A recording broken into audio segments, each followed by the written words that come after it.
stick to what you know. That's what we're talking about, specifically when it comes to Phil and I. We're talking about live video today because it's actually something we believe it or not have a lot of experience in at this point in time. Sometimes we forget that, but we do. Not just with this company, but with prior companies. I mean, I come from the news environment. We were always going live. Yeah. So what we wanted to talk about today is really live platforms. So I think we can go back. Let's start with kind of our experiences with different platforms.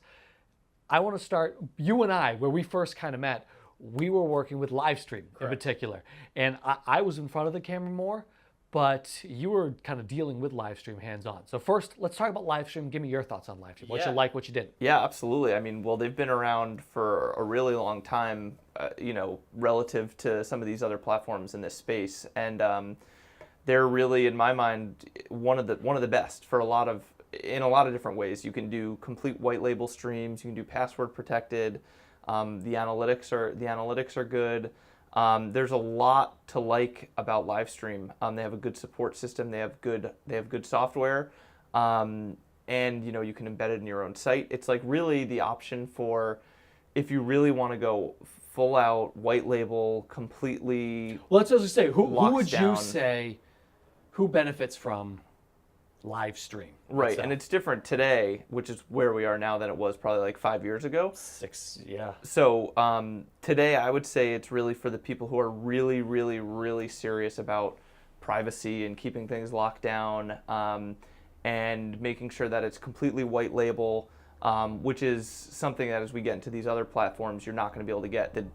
The downside, of course, is that there's a cost associated with it. That's not true for a lot of these other more open platforms.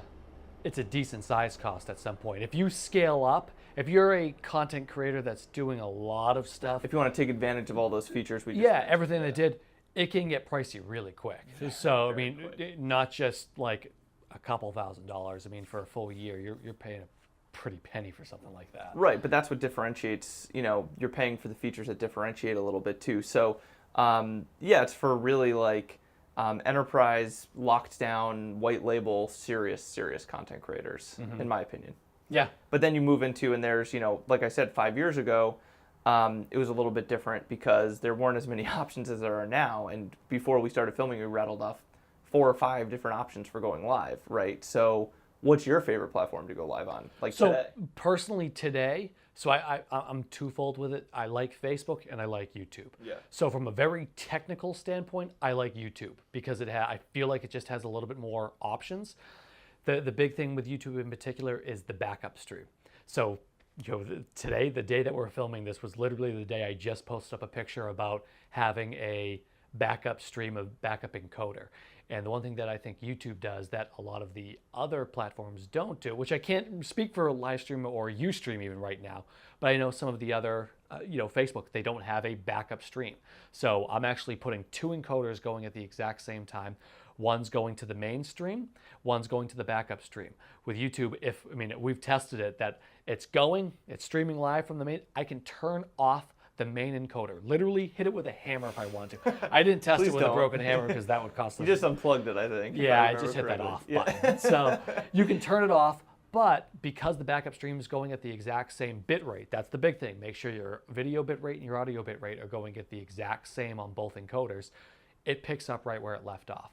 So we use the Teradek, the Cube, as well as the Video Pro. So both of those, even though they're from the same company, Teradek, they're 2 separate encoders. They're running off separate streams. One of them, we just finished an event. One was going off Wi-Fi to make sure, just so we had a backup if all else fails and the building burns down, but Wi-Fi stops to be going. Guess what?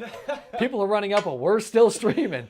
But that's the reason why I love YouTube, because of that technical standpoint, the ability to have your setup with 2 encoders, have the backup stream. Facebook, the thing I love about Facebook, kind of twofold. One, the fact that you can set it up and you can create almost like an iCal.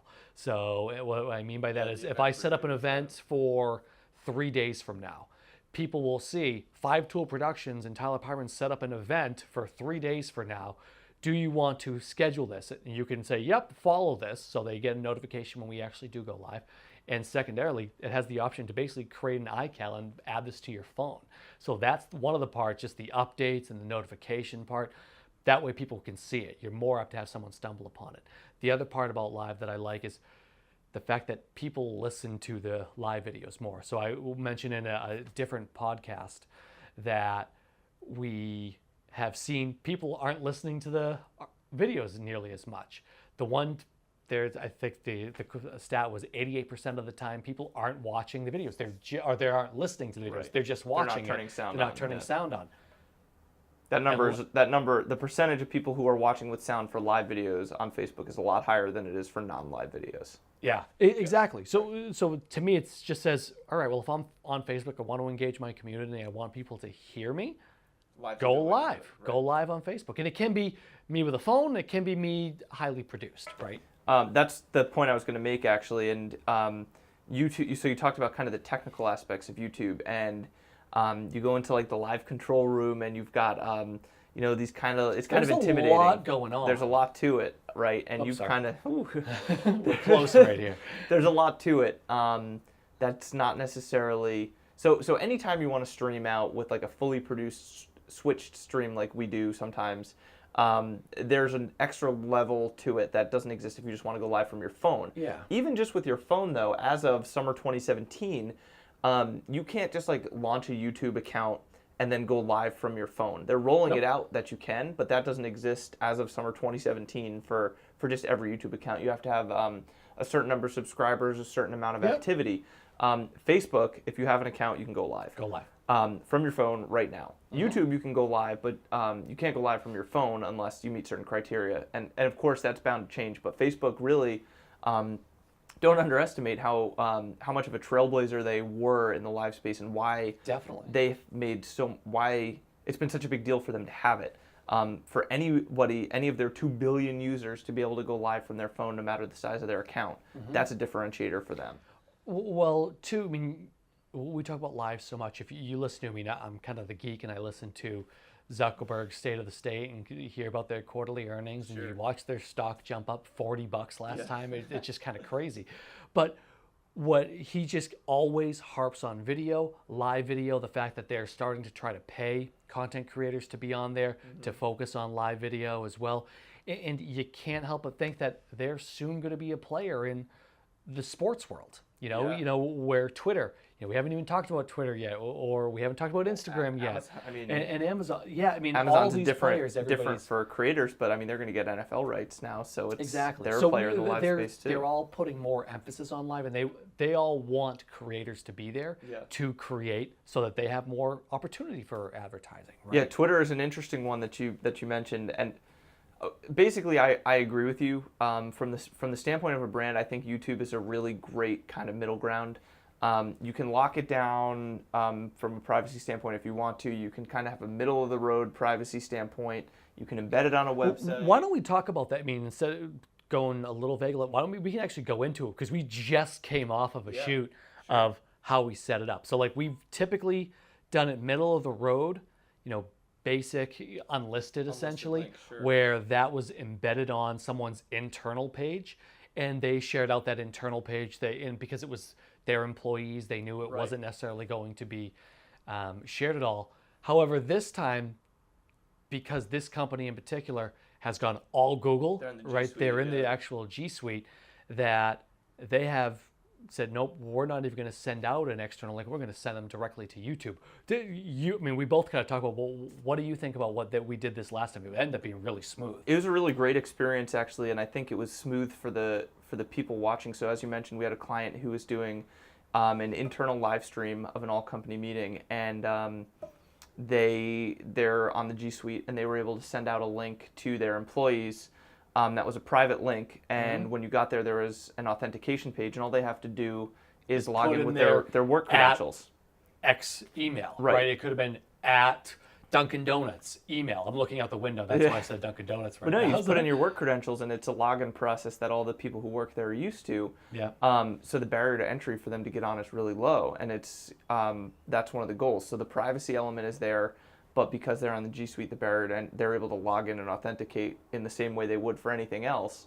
So people actually are able to get on and watch really easily. So it's a really smooth process. And there are other ways to do it too, right? If you don't need to be quite that locked down, you mentioned an unlisted link. You can embed an unlisted link on an internal page that needs a login to get to. And it all depends on exactly how much privacy you need. But I think YouTube's a really good middle ground. The tech is, I mean, it's rock solid. In terms of like the minimum bit rate you need to get up, it's pretty low. Yeah. It's built on the backbone of Google, as you mentioned. So it's like everything about YouTube is like it's rock solid tech. You don't have the organic necessarily capabilities that you do from Facebook. But there's People also aren't.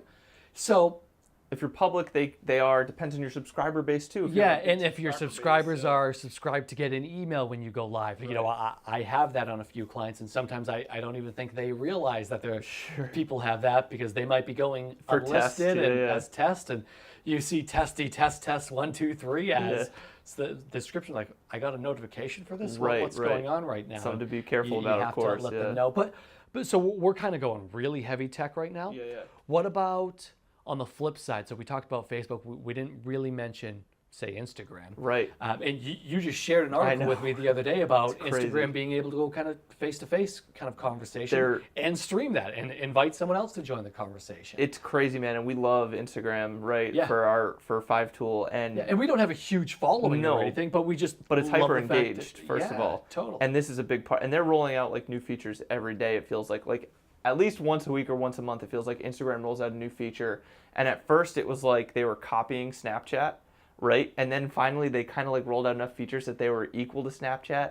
And now when they roll out these new features, they're like taking steps above and beyond. Well, their user base is blowing Snapchat out. Just for stories. Just for Instagram stories users outnumber Snap. In any case, the feature you mentioned, they added the ability to someone who's viewing can be brought in to the stream as kind of a co-contributor, and they can be part of the live stream as well. That's a really great option for some of our clients have really big Instagram followings, and it's quick, and you talk about different styles. We've talked about that before, trying something different. It's really authentic and quick and a little more gritty, and it just feels real. Instagram, even now, even for brands, feels a little more like behind the curtain, a little more real than necessarily a polished that's Facebook what I feel feed. like Stories kind of did. I agree when they with rolled you. out Stories, Yeah. it was more kind of that look behind the curtain. It's a perfect way to say it. I mean, you've got your feed, which you look at a lot of people as these very, beautiful pictures that we absolutely love. Yes, you can upload, images and graphics to the Instagram Stories, but more often than not, people are using for, okay, we're on this photo shoot to get these 4 pictures that are coming up. And the same goes for live. So why not go live? You say, I'm on this job, or we're putting together this marketing campaign, or we're working on this car right now if you're a mechanic, right? So, and the benefit to live with Instagram too, when you mentioned stories, we could do multiple episodes just on Instagram stories. We really could, because it's a huge, great marketing tool.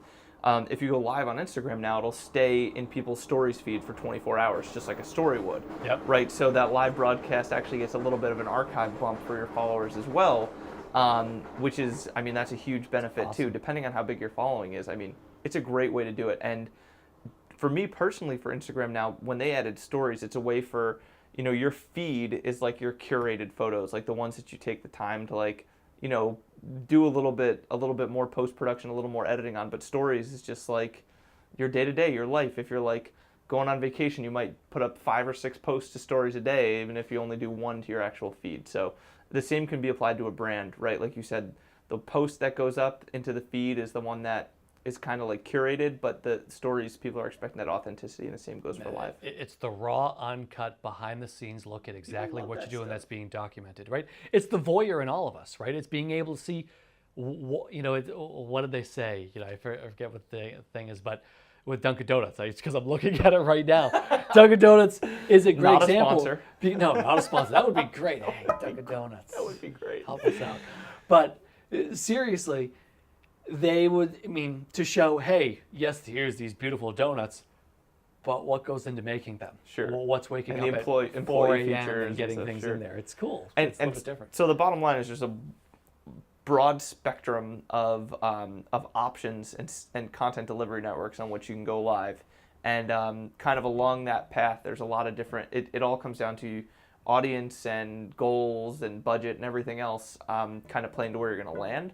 But the good answer is that no matter what your budget is and what your goals are, there's kind of a platform for you, ranging all the way from Periscope or Instagram stories all the way up to, you know, really going forward on Livestream and producing something really, really special. Budget and knowledge. Well, too. technical know-how too, You know, sure. because you go into the technical thing, like the YouTube stuff, it can get technical. Yeah, And, you know, when really we were quick. working with, you know, our client, you know, we kind of looked at it and said, I have no idea. You guys handle this. We said, yeah, perfectly fine. Whereas, you know, Facebook, there's a button, right? Hit There's a live, certain level, right? in that spectrum, there's a certain point where you want to bring in outside help. Yeah, totally. It's the way it always is. All right, he's Phil. I'm Tyler. I want to thank you guys so much for tuning in. Another good episode. I dig think it. so, I really like that one. Awesome. We'll see you guys next time.